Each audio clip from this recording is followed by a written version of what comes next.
श्लोक महला पहला। विस्माद नाद विस्माद वेद, विस्माद जी विस्माद भेद। विस्माद रूप विस्माद रंग, विस्माद ना गए फिरे जंत।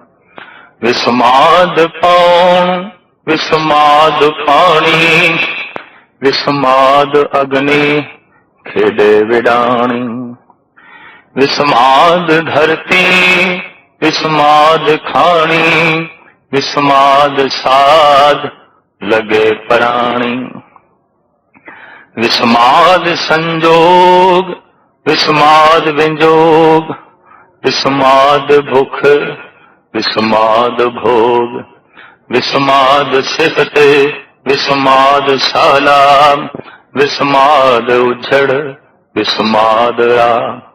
विस्माद नेड़े विस्माद दूर, विस्माद वेखे हाजरा हजूर।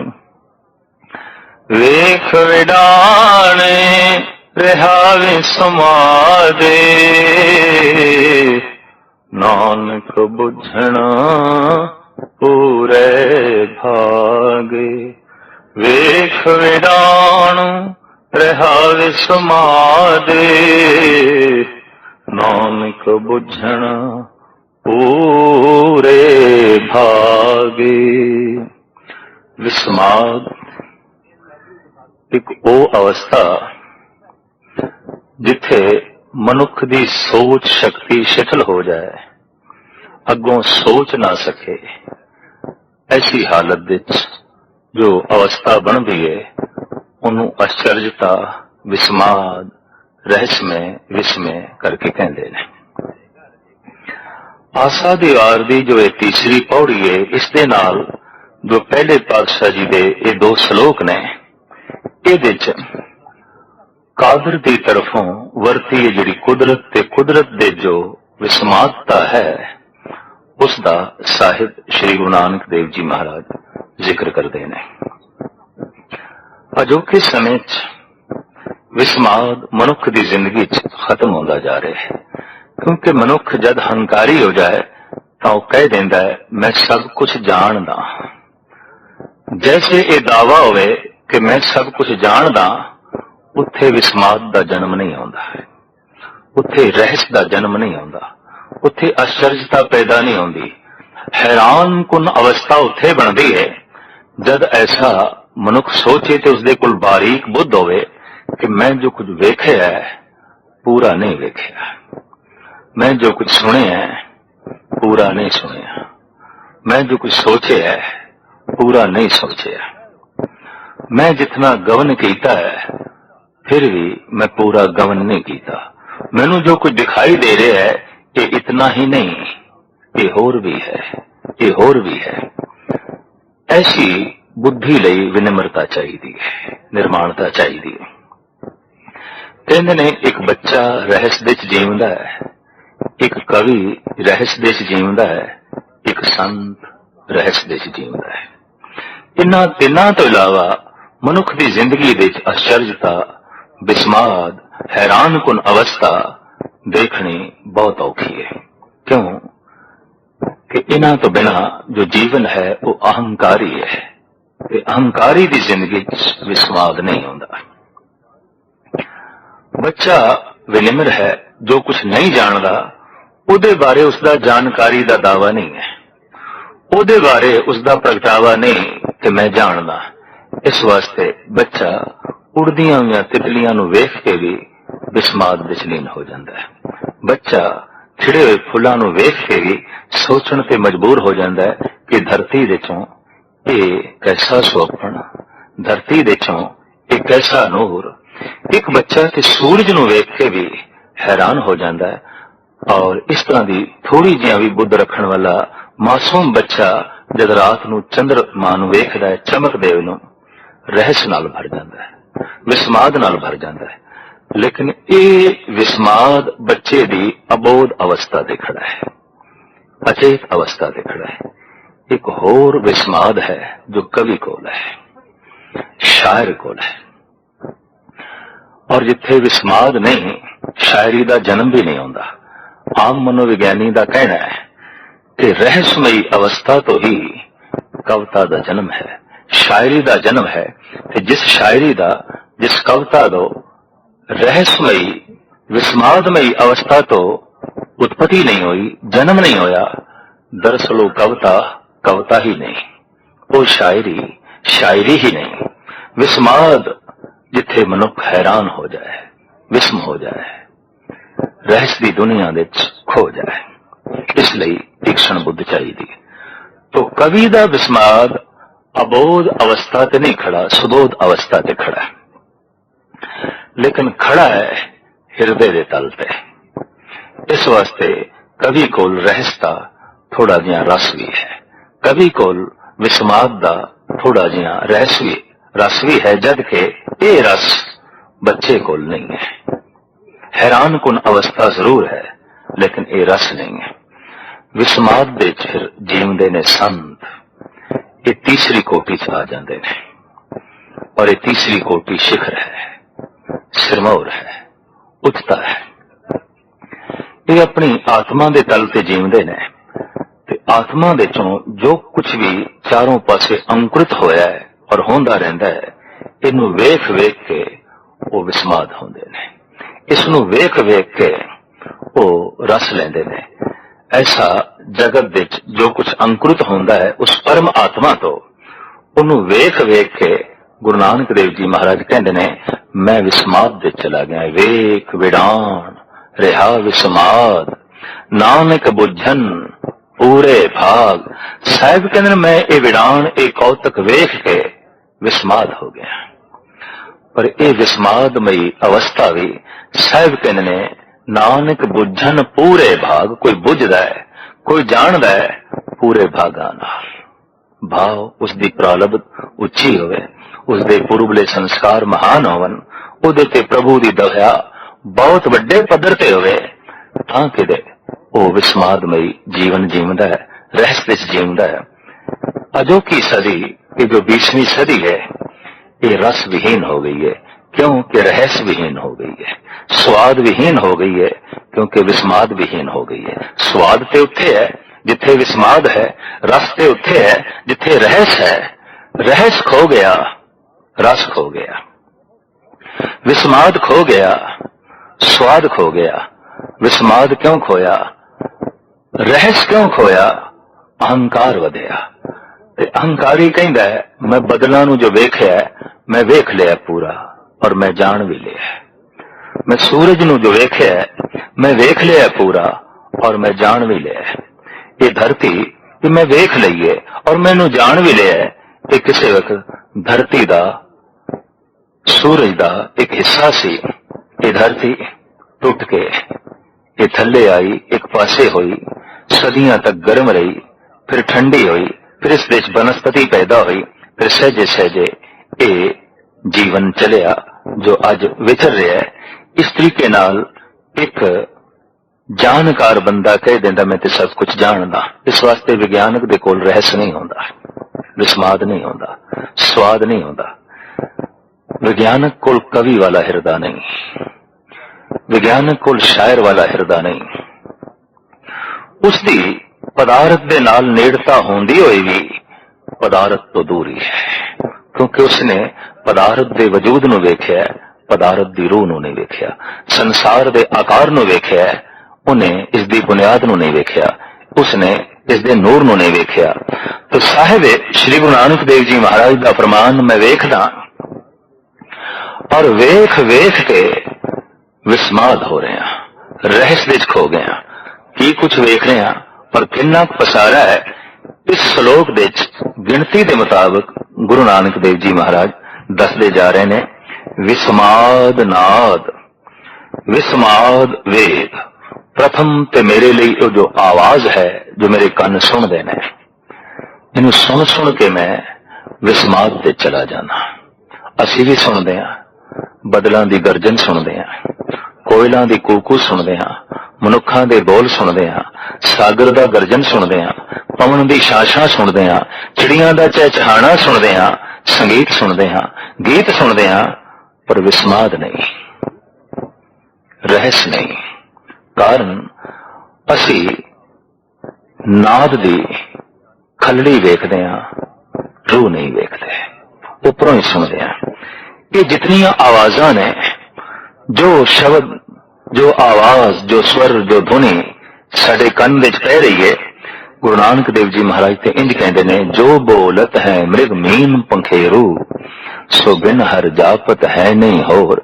ਮੇਰੇ ਲਈ ਤੇ ਹੈ ਪ੍ਰਮਾਤਮਾ, ਤੂੰ ਹੀ ਬੋਲ ਰਿਹਾ ਹੈ, ਕਿਧਰੇ ਸਾਗਰ ਦੇ ਗਰਜਨ ਵਿੱਚ, ਕਿਧਰੇ ਪਵਨ ਦੀ ਸ਼ਾਸ਼ਾਂ ਵਿੱਚ, ਕਿਧਰੇ ਮਨੁੱਖਾਂ ਦੀ ਭਾਸ਼ਾ ਵਿੱਚ, ਕਿਧਰੇ ਬੰਦਿਆਂ ਦੀ ਬੋਲੀ ਵਿੱਚ, ਕਿਧਰੇ ਪੰਛੀਆਂ ਦੇ ਚਹਿਚਹਾਣ ਵਿੱਚ।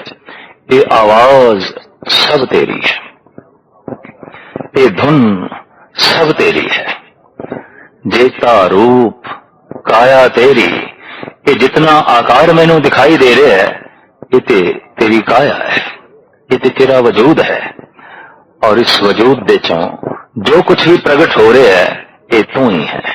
तो साहिब कहते ने विस्माद नाद, ये जो शब्द है, ये जो स्वर है, ये जो आवाज है, इनू मैं सुनदा ते विस्माद हो जाना। हैरानगी होवेगी विस्माद शब्द नूं सुन के, विस्माद आवाज नूं सुन के। हाँ, आवाज दी अपनी महानता है, अगर इसनूं किधरे बारीकियां दे नाल सुनिया जाए। कद किसी ने बारीकी नाल सुनिया है गऊ दा बोलना, कद किसी ने बारीकी नाल सुनिया है कुत्तियां दा भौंकना, कद किसी ने बारीकी नाल सुनिया है शेर दा गरजना ते चिड़ियां दी चहचहाट।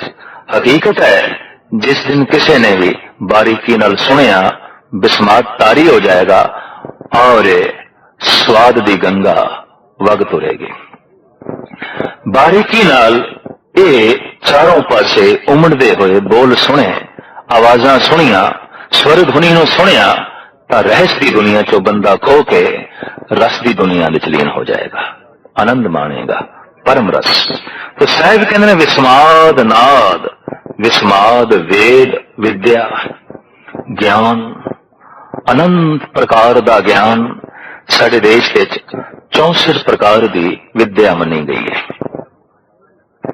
लेकिन इसनूं फिर भी थोड़ा जिहा तकसीम करिए तां पदार्थ दा ज्ञान, कला दा ज्ञान, आत्मा दा ज्ञान, इंजे 3 तरह के ज्ञान विच 64 तरह की विद्या आउंदी है।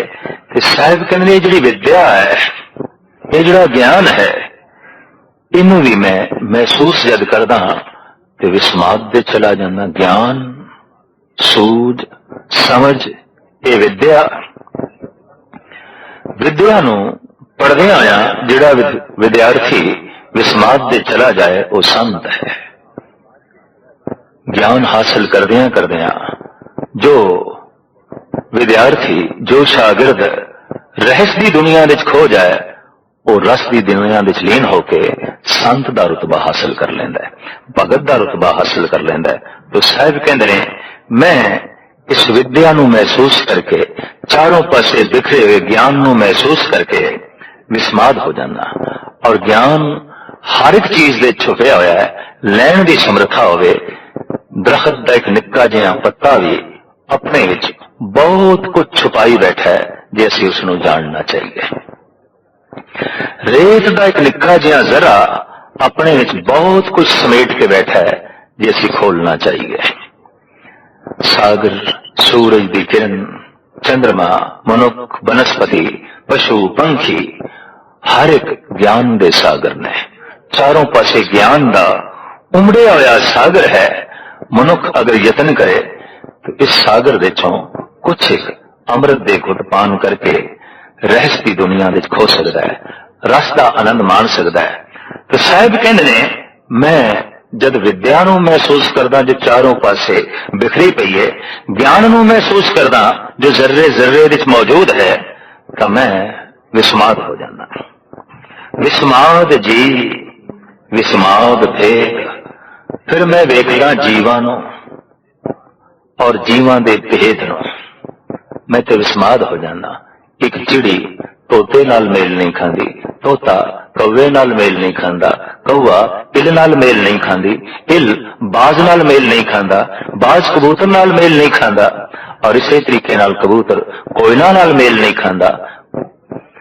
सिर्फ है आकार दा भेद नहीं है, और भी बारीक भेद है। सारे कुत्ते भी एक जैसे नहीं ने, सारे शेर भी एक जैसे शेर नहीं ने, सारियां बकरियां भी एक जैसियां बकरियां नहीं ने, सारियां भेड़ां भी एक जैसियां भेड़ां नहीं ने, और सारे मनुख भी एक जैसे मनुख नहीं ने, सारे दरख्त भी एक जैसे दरख्त नहीं ने। साहिब कहते ने जद मैं जीवां नूं वेखदा जो बनस्पति दे च ने, पशु पंछियां दे च ने, कीड़े मकोड़ियां दे च ने, ते फिर मैं इन्हां दे भेद वेखदा।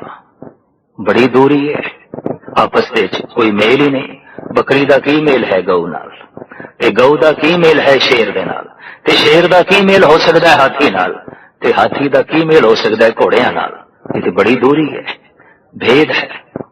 साहिब कहते हैं ऐसा जद मैं संसार दे भेद वेखदा, एक दरिया दा दूसरे दरिया नाल की मेल है, एक पहाड़ दा दूसरे पहाड़ नाल की मेल है, एक ग्रह नक्षत्र तारे सियारे दा दूजियां नाल की मेल है। दूरियां, भेद। इस भेद नूं जद मैं वेखदा तो विस्माद तारी हुंदा है। ये भेद आपां भी रोज वेखदे हां, चारों पासे सानू दिखाई देंदा है। बंदे बंदे विच भेद है, मनुख मनुख दे च अंतराल है। सारा जीवन, सारे जीव महाराज कहंदे इन्हां दे विचकार एक भेद दी दीवार है। ये भेद चाहे रंग दा है, रूप दा है, जात दा है, पात दा है, नस्ल दा है, और इस तो इलावा मनुखी दुनिया विच भाषा दा है, मजहब दा है। वर्ष के हर जीवां विच भेद है। रेशम दे कीड़े बिष्टा दे कीड़े जैसे नहीं है, बड़ा भेद है। जबकि रेशम दा कीड़ा भी कीड़ा है, बिष्टा दा कीड़ा भी कीड़ा है, पर बहुत वड्डा भेद है, बहुत वड्डी आपस में खड़ी दीवार है। इसी तरीके नाल मनुखां दे तल ते भेद है। तो सतगुरुदेव जी महाराज कहते हैं विस्माद जी, विस्माद भेद, विस्माद रूप, विस्माद रंग। फिर मैं रूप वेखना, चारों पासे बिखरे होया, पंछियां दा रूप, मनुखां दा रूप, पशुआं दा रूप, ते फिर इहदे ते चढ़िया होया मैं रंग वेखना। कोई किसे रंग दा, कोई किसे रंग दा, ते किसे नूं ते कई कई रंग दे दिते। एक एक मच्छी दे कई कई रंग देखण नूं मिलदे ने, एक एक पक्षी दे कई कई रंग देखण नूं मिलदे ने। और मनुख अगर थोड़ा जिहा भी धार्मिक है ते बारीक बुद्ध रखदा है, विस्माद तारी होए बिना रह नहीं सकेगा। हेमकुंड दी यात्रा दे समय एक उदासी महात्मा ने रस्ते विच बैंगणा दे खेत नूं वेख के ओदे नेत्र सज्जल होए ते बैंगण नूं गलवकड़ी च ले लिया, ओदे बूटे नूं। आम लोकां दी दृष्टि गोचर जद ये घटना हुई तो इंज महसूस होया जैसे कि पागल है, लेकिन नहीं। ओदी रचना तो बोल निकल रहे सन, बल बल जाऊं शाम सुंदर के अकथ कथा जाकी बात सुनी। हे अकथ प्रभु, हे श्याम सुंदर, अज तो इस बैंगण दे बड़ा सोहना मुखड़ा दिखाया है। श्याम रंग भी कितना सुंदर हो सकता है, श्याम रंग भी कितना प्रभावित कर सकता है, श्याम रंग भी कितना मन नूं अंदौलत कर सकता है। हे प्रभु, ये तू बैंगणा दे राही दिखाना सी मैनूं। रोज वेखदे हां बैंगण, लेकिन बैंगण विच श्याम सुंदर दे दर्शन कित्थे? इसलिए एक बारीक बुद्ध चाहिए है, इसलिए कवि दा हिरदा चाहिए, इसलिए संत दी आत्मा चाहिए है। फिर ते बैंगण भी परमात्मा जैसे दिखाई देंगे, ते जे ये बुद्ध नहीं तो हो सकता है परमात्मा भी बैंगणा जैसे ही दिखाई देवे। कुछ भी नहीं, कुछ भी नहीं। तो सतगुरुदेव जी महाराज कहते हैं विस्माद रूप, विस्माद रंग। मैं रूप वेखदा, जिथे तक वेखदा ते फिर उन्हां दा रंग वेखदा। हे मेरे अकाल पुरख, विस्माद मेरे ते तारी हो जाता है, मैं ते रहस्य दी दुनिया विच खो जाना।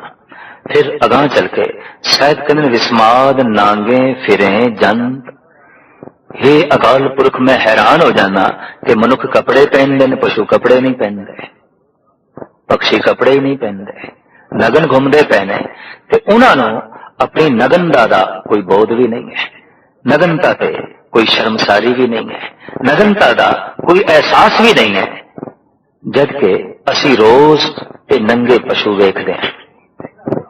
कदी विस्मादतारी नहीं होया, बारीक बुद्ध चाहिए। तो साहिब श्री गुरु नानक देव जी महाराज का फरमान, विस्माद नांगे फिरे जन, विस्माद पांव विस्माद पानी, विस्माद अग्नि खेड़े विडाणी। साहिब कहते ने वगदी हुई पवन नूं वेख के मैं विस्माद की दुनिया विच खो जाना। इसनूं महान कवि सूरबीर संत गुरु गोबिंद सिंह जी महाराज अकाल उस्तत विच इंज बयान करते हैं, कहूं पवन होए के बहे बेग ऐसे, कहे मोह न आवे कथों ताहे कैसे।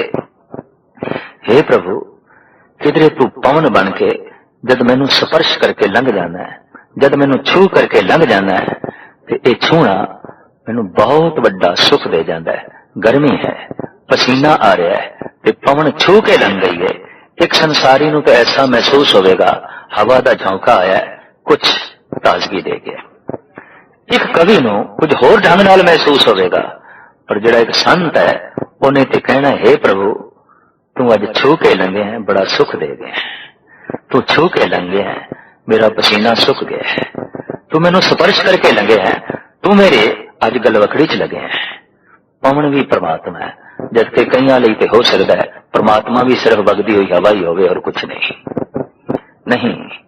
संत लई ते वगदी हुई पवन ये परमात्मा है। चारों पासे परमात्मा छू रहा है, सानू स्पर्श कर रहा है, किधरे पवन के रूप में, किधरे धरती के रूप में, किधरे सूरज दी किरणा के रूप में, किधरे होर अदृश्य तरंगां के रूप में, चारों पासे सानू छू रहा है। पर एक बदकिस्मती है, असी उसनू नहीं छू रहे।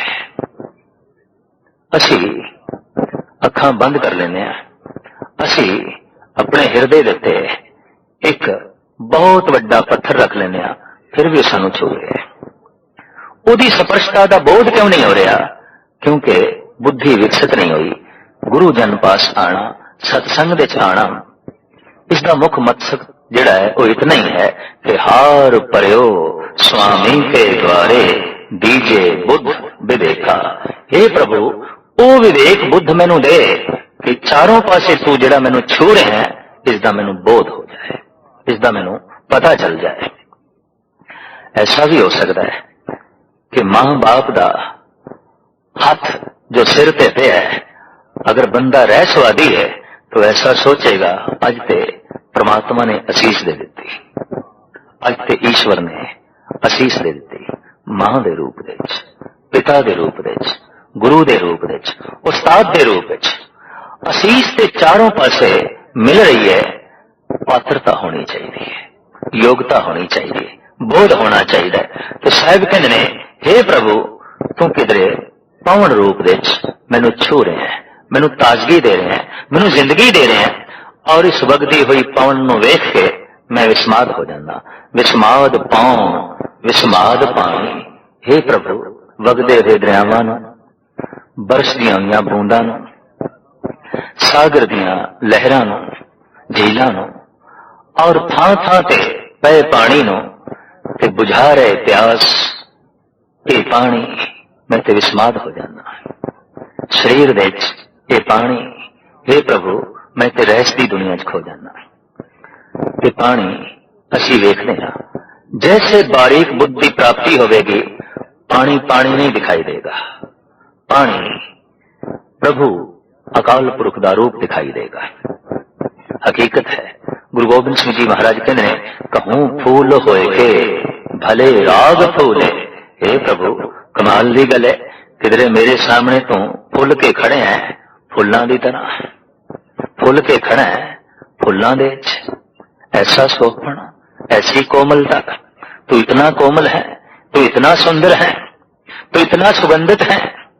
कहूं फूल होए के भले राग फूले, कहूं भंवर होए के भली बात भूले। हे प्रभु, मैं तो एक होर कौतक वेख के हैरान हो रहा कि किधरे भौरा हो के तू आप ही अपने रूप ते मस्त होया फिरदा है, आप अपनी सुगंधी ते मस्त होया फिरदा है, फुल दे चारों पासे परिक्रमा पिया करदा है, फुल तो आप, भौरा तो आप, अपने आप दे ऐसी लीनता, अपने आप दे ते ऐसा तू मोहित होया फिरदा है। ये एक दृष्टि है, एक धार्मिक दृष्टि है। जब ये मिलती है तो चारों पासे पसारा ब्रह्म दा ही दिखाई देंदा है। सतगुरुदेव जी महाराज कहते हैं, पानी नूं वेख के मैं विस्माद अवस्था चला जाना, प्यास लग रही है, पानी पींदियां जो शांति मिलती है, चैन मिलता है, शरीर नूं जो आराम मिलता है, हे प्रभु मैं दंग रह जाना। इतनी वड्डी तेरी ये दात, इतनी वड्डी तेरी ये सौगात, और इस विच इतना तू रस पा दिता, इतना तू जीवन पा दिता। विस्माद अग्नि खेड़े विडाणी, मैं विस्माद हो जाना अग्नि नूं वेख के जो तरह तरह के कौतक कई कर दिए। किधरे बड़वा अगन, किधरे दावा अगन, किधरे जठर अगन।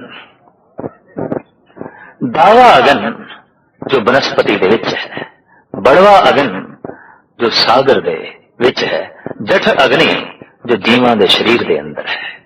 साहिब कहंदे ने मैं ते दंग हां, वख वख ये अग्नियां वख वख कौतक कर रही ने, अपने अपने ढंग नाल ये तमाशा कर रही ने, और इन्हां दा तमाशा मैं रोज पिया वेखदा। किधरे बड़वा अगन सागर नूं अंदोलित करके उन्होंने बदलों का रूप दे देंदी है, किधरे दावा अग्नि बनस्पति विचों प्रगट होकर तरह तरह के होर कौतक कर दिए, किधरे शरीरां दे जठर अग्नि पाचन शक्ति का काम कर दिए, जीवन देण का काम कर दिए। अग्नि दे ऐसे कौतक ते जीवन देण दे वसीले वेख के हे प्रभु मैं ते विस्माद की दुनिया दे खो जाना। विस्माद अग्नि खेडे विडाणी, विस्माद धरती विस्माद पानी। साहिब कहते ने मैं विस्मादमयी अवस्था चला जाना धरती दे कौतक वेख के, धरती की होंद नूं वेख के, इहदी कृत कर्म नूं वेख के। ते इस धरती दे उत्ते जो अनेकां खाणियां ने, अंडज जेरज सेतज उत्बुज, जो अंडियां तो पैदा हो रहे हैं, जेर तो पैदा हो रहे हैं, पसीने तो पैदा हो रहे हैं, उत्बुज खाणियां जो बनस्पति है, इन्हां खाणियां नूं वेख के भी मैं विस्मादमयी अवस्था दे चला जाना। विस्माद साध लगे प्राणी, हे अकाल पुरख जीवां नूं जब स्वाद विच लीन मैं देखदा, ते स्वादां विच ग्रसे हुए मैं देखदा, मैं ते इत्थे भी विस्माद हो जाना। हर जीव किसी न किसी रस के पिछे दौड़ रहा है, ते हर जीव के अंदर कोई ना कोई रस जिहड़ा है वो प्रधान है। विस्माद साध लगे प्राणी, विस्माद संजोग विस्माद विजोग। हे प्रभु जीवां दा संजोग ते जीवां दा विजोग। मनुख दा ही संजोग नहीं, मनुख दा पशुआं नाल भी संजोग है। घर दे जो गऊ है पालतू, उस नाल भी कोई साडा पूर्वला संजोग है। घर दे जो कुत्ते ने उन्हां नाल भी साडा कोई संजोग है पूर्वला। घर दे जो बूटे ने फुल्लां दे चाहे फल्लां दे, इन्हां नाल भी साडा कोई पूर्वला संजोग है। मनुख नाल जो मेल, मनुख दा जो बनस्पति नाल मेल, जिहड़ी बनस्पति ज्यादा अंदोलित करे उस नाल कोई साडा संबंध है। जिहड़े पशु ज्यादा अंदोलित करन, ज्यादा कशिश दा बायस बनन, उन्हां पशुआं नाल साडा कोई संबंध रह गया है। और इसी तरीके नाल जिहड़ा मनुख ज्यादा प्रभावित करे ते जिसकी चाहत बहुत ज्यादा पैदा होवे, उस नाल कोई संजोग साडा पूर्वला भी है। तो सतगुरुदेव जी महाराज कहते जीवां दे तरह तरह दे मैं संजोग वेखदा, वेख के हैरान हो जाना कि संजोग दे नाल जुड़िया होया विजोग वेखदा, विछोड़ा वेखदा, मिलना है ते फिर विछड़ना है, ये भी मैनू विस्मादमयी अवस्था विच लै जांदा है। विस्माद भुख, विस्माद भोग, जीवां नूं जो भुख लगदी है ये वेख के भी मैं हैरान हो जाना। ते भुख लगे मनुख जद भोग दे लीन होंदे ने, रस दे लीन होंदे ने, तां उस भुख नूं वेख के ते भोग नूं वेख के हे प्रभु मैं ते समाधि लीन हो जाना। विस्माद सिफत, विस्माद साला, तेरी जिहड़ी सिफत ओ सलाह है उसदे जो रस है ते आनंद है, हे प्रभु ये वेख के भी मैं विस्माद हो जाना। विस्माद उजड़ विस्माद राह, तरह तरह की उजाड़ ते रस्ते, भटकना ते मार्ग ते चलना, चाहे ये भटकना जमीन ते होवे ते चाहे चलना जमीन ते होवे, ਤੇ ਚਾਹੇ ਇਹ ਭਟਕਣਾ ਸੁਰਤ ਦਾ ਹੋਵੇ ਤੇ ਸਹੀ ਢੰਗ ਨਾਲ ਚੱਲਣਾ ਮਨੁੱਖ ਦੀ ਸੁਰਤ ਦਾ ਹੋਵੇ। ਸਾਹਿਬ ਕਹਿੰਦੇ ਇਸ ਭਟਕਣੇ ਨੂੰ ਵੇਖ ਕੇ, ਉਸ ਉੱਜੜ ਨੂੰ ਵੇਖ ਕੇ, ਉਜਾੜ ਨੂੰ ਵੇਖ ਕੇ ਤੇ ਰਸਤਿਆਂ ਨੂੰ ਵੇਖ ਕੇ ਇਹ ਵੀ ਮੈਂ ਵਿਸਮਾਦਮਈ ਅਵਸਥਾ ਵਿੱਚ ਲੀਨ ਹੋ ਜਾਣਾ।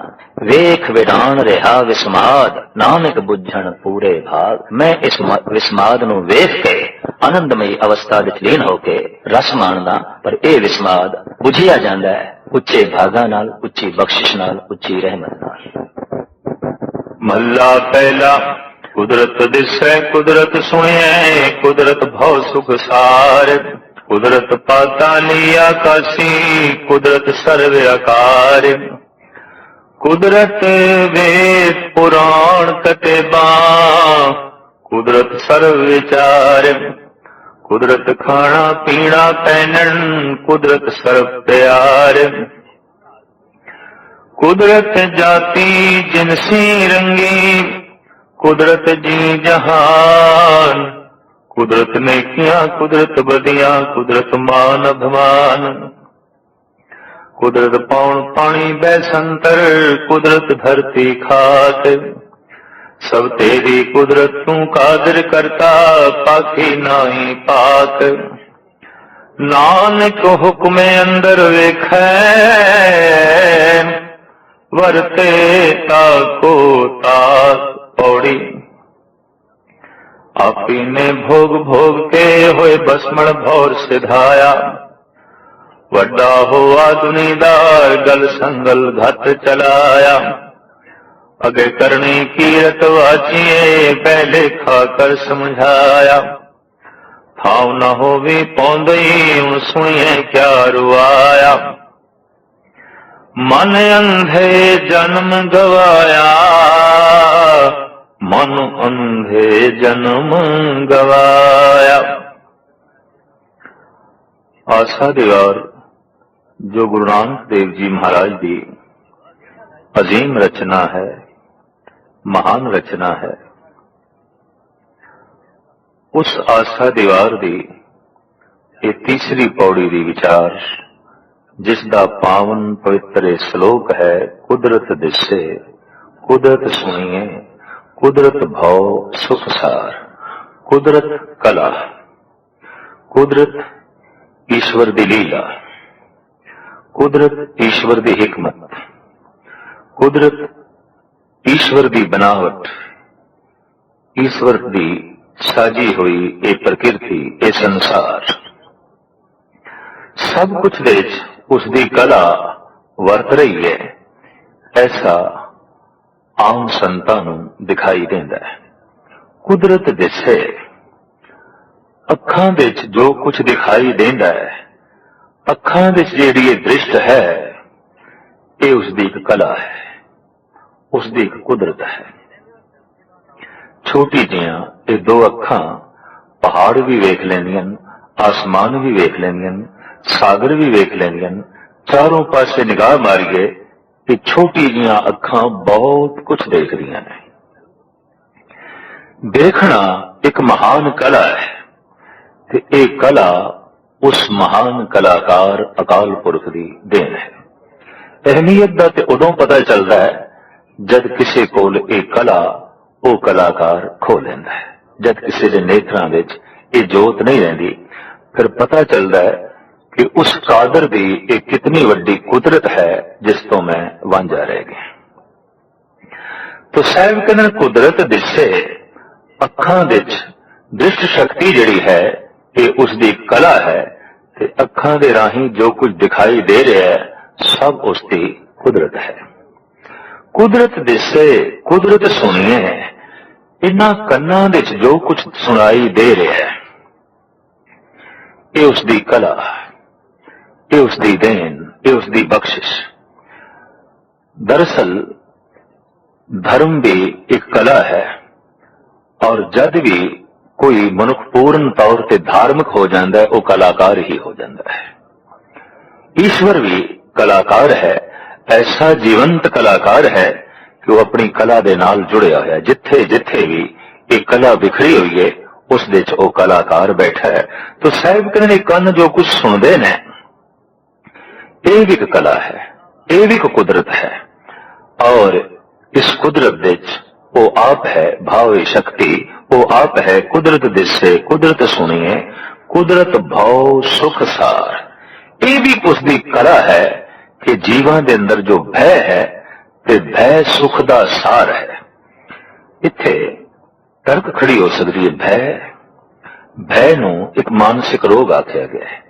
ਭੈ ਮਨੁੱਖ ਦਾ ਵਿਕਾਸ ਰੋਕ ਦਿੰਦਾ ਹੈ, ਚਾਹੇ ਉਹ ਕੈਸਾ ਵੀ ਭੈ ਹੋਵੇ। ਪਰ ਸਤਿਗੁਰੂ ਦੇਵ ਜੀ ਮਹਾਰਾਜ ਇੱਥੇ ਜਿਸ ਭੈ ਦਾ ਜ਼ਿਕਰ ਕਰ ਰਹੇ ਨੇ ਉਹ ਨਿਰਮਲ ਭੈ ਹੈ। ਜੈਸੇ ਕੋਈ ਇਹ ਭੈ ਰੱਖੇ ਕਿ ਮੈਂ ਅਧਿਕ ਖਾਵਾਂਗਾ ਤੇ ਬਿਮਾਰ ਹੋ ਜਾਵਾਂਗਾ, ਭੁੱਖ ਤੋਂ ਜ਼ਿਆਦਾ ਖਾਵਾਂਗਾ ਤੇ ਬਿਮਾਰ ਹੋ ਜਾਵਾਂਗਾ। ਬਿਮਾਰੀ ਦਾ ਇਹ ਭੈ ਖਾਣ ਪੀਣ ਦੇ ਸੰਜਮ ਨੂੰ ਜਨਮ ਦਿੰਦਾ ਹੈ। ਇਹ ਭੈ ਪਵਿੱਤਰ ਭੈ ਹੈ। ਜੈਸੇ ਕਿ ਮੈਂ ਕਿਸੇ ਵੀ ਥਾਂ ਪ੍ਰਕਿਰਤੀ ਦੇ ਨਿਯਮ ਦੀ ਉਲੰਘਣਾ ਕਰਾਂਗਾ, ਉਹਦੇ ਨਿਯਮ ਨੂੰ ਤੋੜਾਂਗਾ, ਇਸ ਦੇ ਨਾਲ ਮੈਨੂੰ ਦੁੱਖ ਹੋਵੇਗਾ, ਕਲੇਸ਼ ਹੋਵੇਗਾ।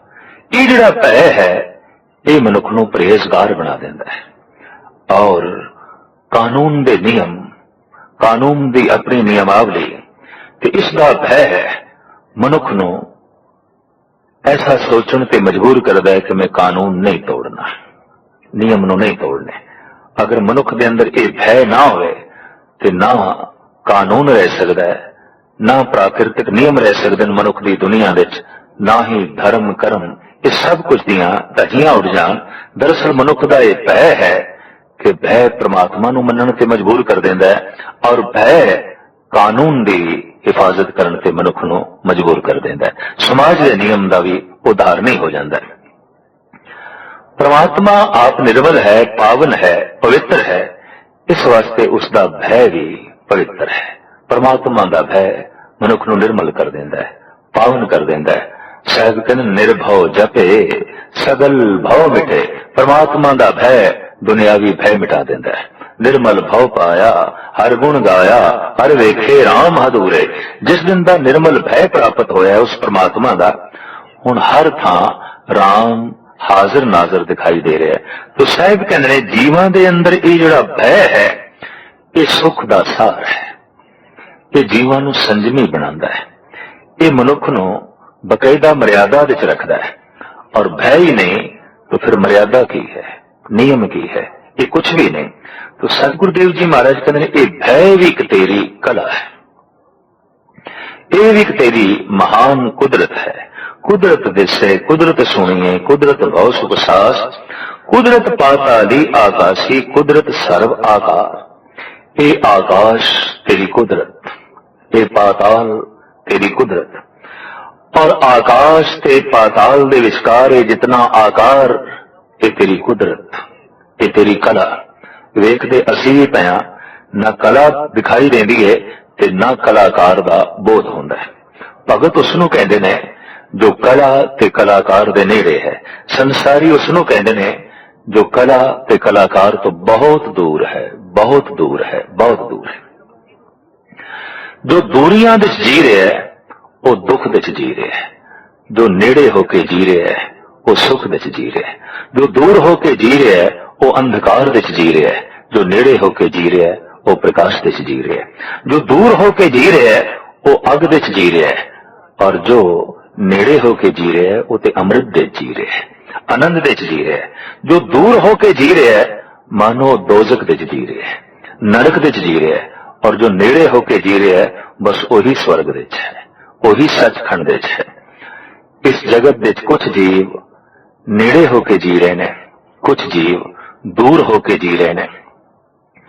आम सियाणियां दा ऐसा कहना है कि विज्ञान मुल्क नूं मुल्क दे नेड़े लियाया है, प्रांत नूं प्रांत दे नेड़े लियाया है। विज्ञान ने दुनिया बड़ी छोटी कर दी है, दुनिया नूं बहुत नेड़े लियांदा है विज्ञान ने। यह विज्ञान की बहुत वड्डी सेवा है, ये साइंस की बहुत वड्डी सेवा है। अज दुनिया बहुत छोटी है। सवेरे मनुख नाश्ता एक मुल्क विच करदा है, दोपहर का भोज दूसरे मुल्क विच करदा है, और रात का खाना तीसरे मुल्क विच खजा खांदा है। अज साइंस ने दुनिया इतनी नेड़े कर दी है। मुल्क इतने नेड़े हो गए ने, प्रांत नेड़े हो गए ने, बाहर दीयां दूरियां नूं मिटाया है साइंस ने, अंदर दी दूरी नूं मिटाया है धर्म ने, दिलां नूं नेड़े कीता है संत जनां ने। दिल दिल दे नेड़े आवे ये भगतां ने ऐसा उद्यम कीता है, ये गुरु जनां ने ऐसा परिश्रम कीता है कि मनुख दा दिल नेड़े आवे, बंदा बंदे दे नेड़े आवे, मुल्क मुल्क दे नेड़े आवे, प्रांत प्रांत दे नेड़े आवे, बाहर दीयां इन्हां सारियां दूरियां नूं मिटा दिता है। अज हर बंदे नूं पता है कि फलाना मुल्क की है ते फलाना मुल्क की है, उत्थों दे बाशिंदे कैसे ने, उत्थों दी भाषा कैसी है, ये सारियां दूरियां विज्ञान ने खत्म कर दित्तियां ने। और ये बहुत वड्डी सेवा है, अपनी थां पे किसी हद तक ये साइंस काबिल दाव है। बहुत सारे सुख बैरूनी साइंस ने दिते ने और इनकार नहीं किया जा सकता। साइंस ने पैरों की गति नूं वधाया है, हजारां मील दी वाट थोड़ी घंटियां दे अज तय हो जाती है। मनुख की आवाज नूं शक्ति दी है साइंस ने कि बोलदा मनुख एक मुल्क दे पिया सुनिया जा रहा है दूसरे मुल्क दे।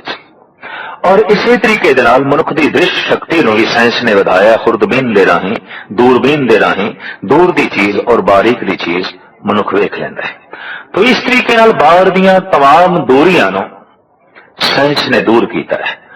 अगर बाहरों दूरी मिट जाए तो दिल दूर रहे, मनुख दा हिरदा मनुख दे हिरदे तो दूर रहा तो यह दूरी भी नरक नूं जन्म देंदी है जीवां दे विचकार। कई दफा ऐसा देखते हैं मनुख कोल बैठा है तो अगला पुछ बैठता है भी जिहड़ा कोल बैठा है ये कौन है, तो व्यक्ति कह उठता है कोई दूर दा जापदा है। तो दूरी तो 1 फुट दी भी नहीं है, कोल बैठा है। एक ऐसे पुरुष का नाम लिया गया जो गालबन किधरे दूसरे मुल्क दे 5000 मील की दूरी ते रह रहा है, तो जैसे उसका नाम लिया गया एकदम बोल उठा है वो तो साडा नेड़े दा है। 5000 मील की दूरी ते रहन वाला नेड़े दा है, कोल बैठा होया दूर दा है। दरअसल दिल की सांझ नहीं है, दिल दिल दे नेड़े नहीं है, हिरदा हिरदे दे नेड़े नहीं है। संत दा पूरा यतन रहा है कि हिरदा हिरदे दे नेड़े आवे। गुरु नानक देव जी महाराज ने ते अपने जीवन विच इसनूं सब तो वड्डी पहल दिती। आप दे सज्जे हथ मर्दाना है, खब्बे हथ बाला है, एक हिंदू है एक मुस्लिम है। ये दुनिया का पहला पैगंबरी पुरुष है कि अपने नाल जिहड़े उसने 2 साथी चुने ने वो वख-वख मजहबां नाल संबंध रखते हैं, एक हिंदू है एक मुस्लिम है। और ये दुनिया का पहला पैगंबरी पुरुष है जो हरिद्वार ते बनारस भी प्रभु गीत सुनाने लई चला जाता है, लेकिन मक्के नूं भी वो भुलदा नहीं, वो मक्के मदीने भी जा पहुंचता है, वो उत्थे भी सदा देंदा है खुदा दी अल्लाह दी। ये जिहड़ियां दिलां दीयां दूरियां ने, चाहे दूरी मजहब करके, भाषा करके, रंग करके, रूप करके, नस्ल करके, गुरु नानक ने इसनूं दूर कीता है। इस वास्ते गुरु नानक ने अपनी बाणी विच अरबी, फारसी, संस्कृत, पंजाबी, मराठी, बंगला, ब्रिज गर्ज के देश विदेश दीयां अनेकां बोलियां नूं अपने कलाम विच थां दित्ती है। ये भी दुनिया दे पहले ही रहबरी पुरुष विच देखण नूं मिलिआ है। और भाषा दे तल ते झगड़ा खड़ा ना होवे, भाषा दे तल ते दूरियां ना पैदा होण, लिहाजा देश दीयां तमाम भाषावां नूं गुरु नानक ने गलवकड़ी च लिया, चाहे वो सिंधी है, चाहे वो कश्मीरी है, चाहे वो बंगला है। गर्ज के हर प्रांत की भाषा गुरु ग्रंथ साहब जी महाराज दे मौजूद है, मिल रही है। रंग रूप नस्ल दीयां दूरियां नूं भी गुरु नानक देव जी महाराज ने खत्म किया। और इस तो इलावा मजहब की दूरी जिहड़ी बहुत वड्डी है ते मनुख नूं नेड़े नहीं आउण देंदी, इस दूरी नूं पूर्ण तौर पर गुरु नानक ने दूर किया। आप दा एक साथी मुस्लिम है, आप दा एक साथी बाला है। आप दे कोलों जद पुछया जाता है कि मोंढे ते रबाब चुके और आप नूं जो गीत संगीत सुनांदा है, हरी जस सुनांदा है, ये कौन है? तुहाडा चेला है, तुहाडा नौकर है? तो गुरु नानक कहते नहीं, ये मेरा भाई है, प्रथा चली भाई मर्दाना, जिसनों भरा आख दिता है, मजहब का भेद मिट गया। और जब कोई बाले बारे पूछता है, ये कौन है? थोड़ा चेला है, थोड़ा नौकर है? नहीं, ये मेरा भाई है। भाई बाला, भाई मर्दाना। गुरु घर विच सब तो वड्डी धार्मिक पदवी बन गई भाई साहब। जिसनों गुरु भाई आखे मामूली गल ते नहीं, बहुत वड्डी गल है। जो गुरु दा भाई बन गया है, इहदा मतलब है गुरु दा हिरदा ते सिख दा हिरदा एक हो गया, दोवें भाई जो हो गए, भरा जो हो गए, नेड़ता हो गई। जमीन दे ते कोई नेड़ता दा रूप प्रगटाना होवे ते कह दिता जांदे दोवें भरा ने, कोई ऐसी गल नहीं। भरा दी नेड़ता बहुत वड्डी नेड़ता मनी गई है ते साहब कहंदे ने ये मेरा भाई है।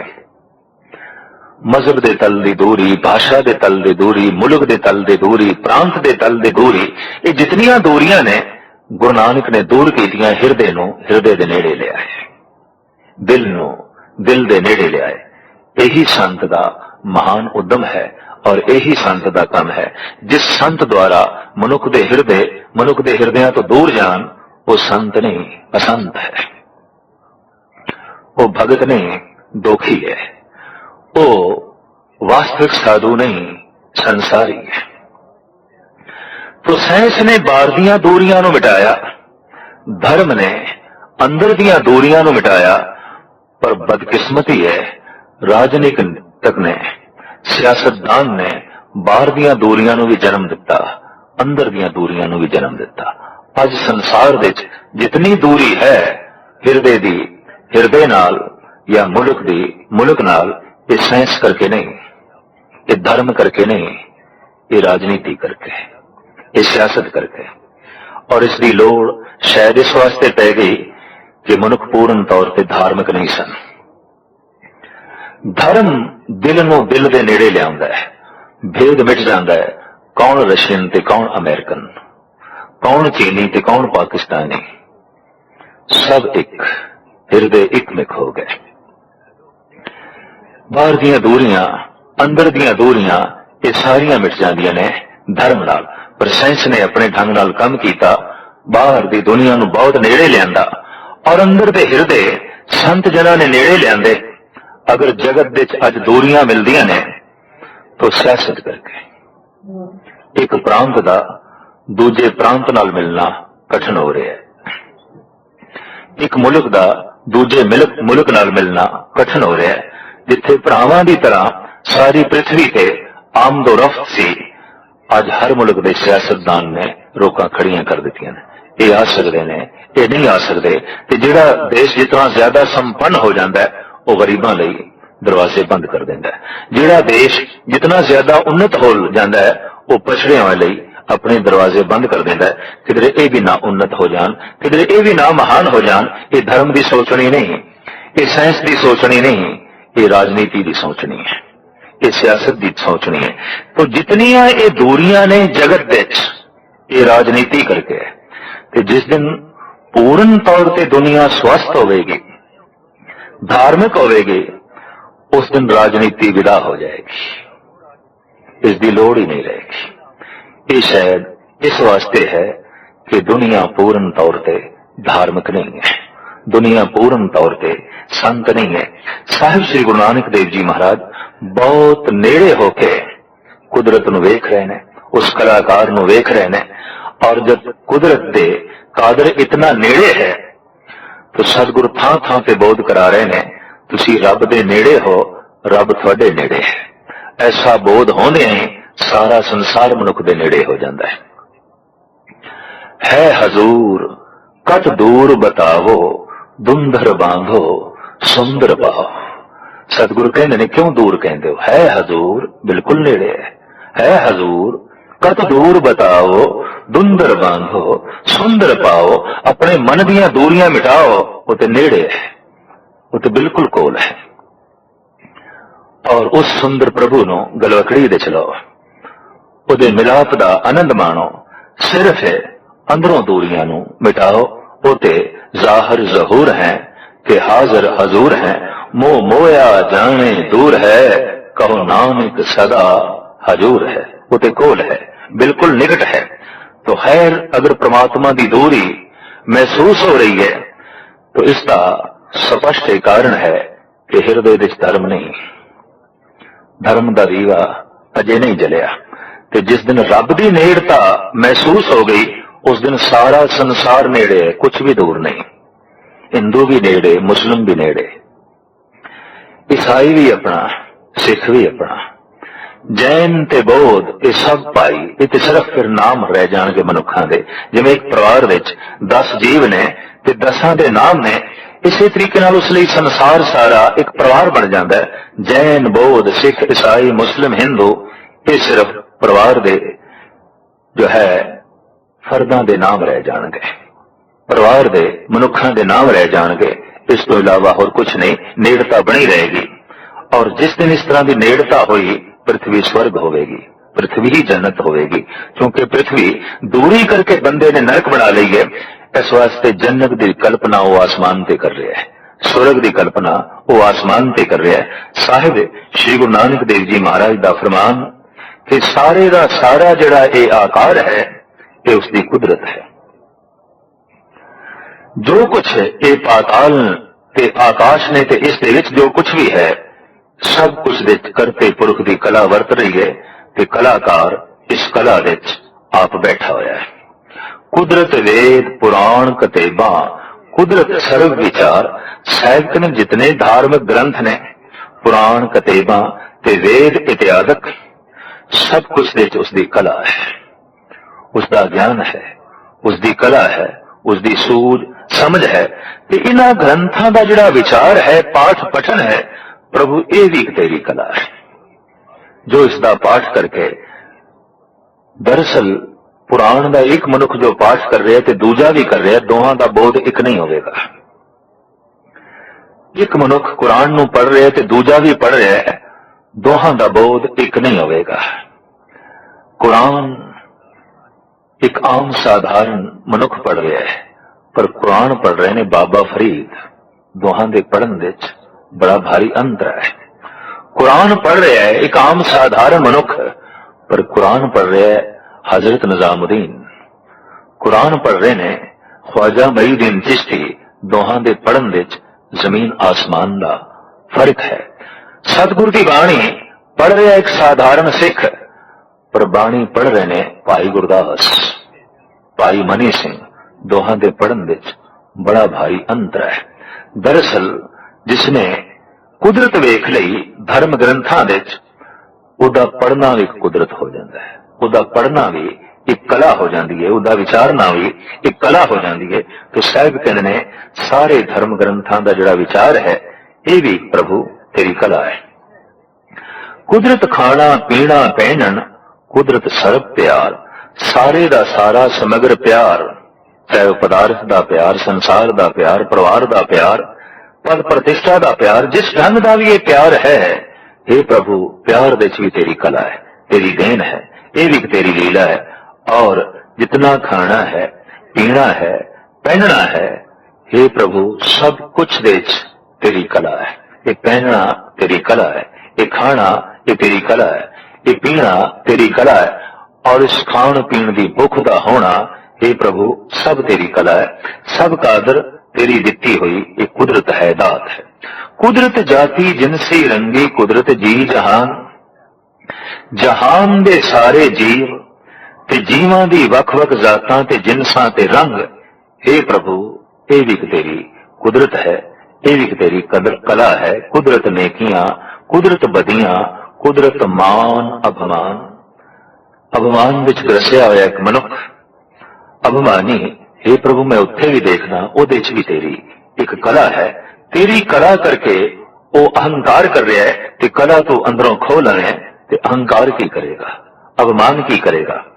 और कुदरत करके ही, तेरी कला करके ही नेकियां दा जन्म है, बदियां दा जन्म है, मान दा जन्म है, अभिमान दा जन्म है। व्यापक रूप विच तेरी ये कला काम कर रही है। कुदरत पाउन पानी बैसंतर, कुदरत धरती खाक। धरती दी ए खाक ते धरती दे उत्ते ए बल रही बैसंतर। सूरज दे विच प्रगट हो रही ये रोशनी और ये पाउण ते पानी, हे प्रभु सब तेरी कला, तेरी बनावट। जैसे कोई मुसव्वर एक चित्र बनाता है तो चित्र उस कलाकार की एक कला है, चारों पासे जो व्यापक दिखाई दे रहे हैं।